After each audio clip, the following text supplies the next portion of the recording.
So yesterday in Boston, you stated if the stress tests do not evolve, they risk becoming a compliance exercise, breeding complacency from both supervisors and banks.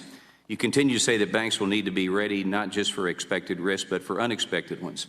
You obviously understand the importance of these stress tests to ensure our financial system is resilient. Even so, I heard some criticism that the Fed stress tests have been watered down over the past few years in order to let the biggest banks off easy. So do you believe these stress tests have been made easier since you took over as chairman of the Federal Reserve? And how do these simulated stress scenarios compare in scale relative to the 2008 financial crisis?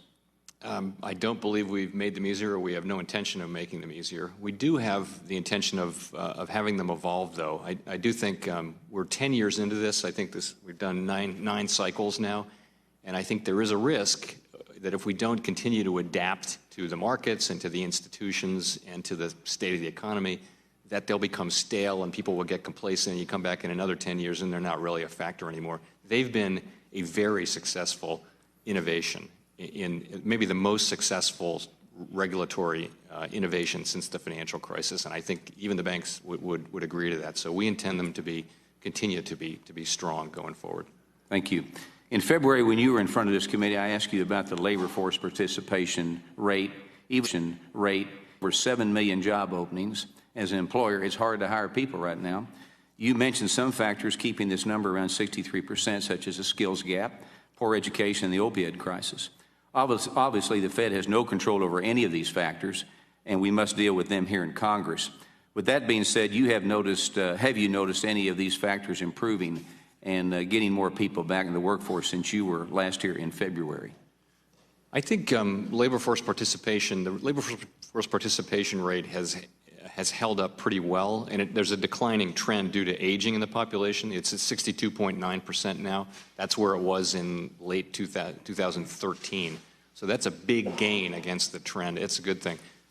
More anecdotally, we're hearing a lot from folks who live and work in low and moderate income communities that there are work opportunities, and there are companies that are coming in and really want workers, and they're going to look through some of the problematic things people may have had in their lives and hire them anyway.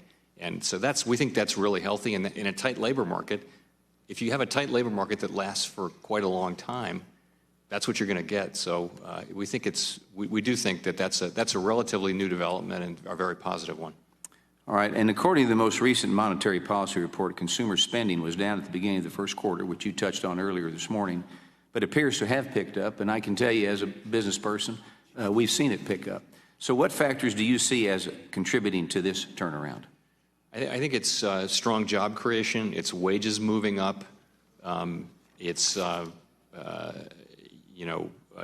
as you mentioned, tight labor market. It's workers who work. We survey workers and they say that jobs are plentiful. We survey businesses and they say we can't find workers. So that's a world where the worker and the family is feeling people are quitting their jobs. It's a world where they're feeling good about the economy, relatively.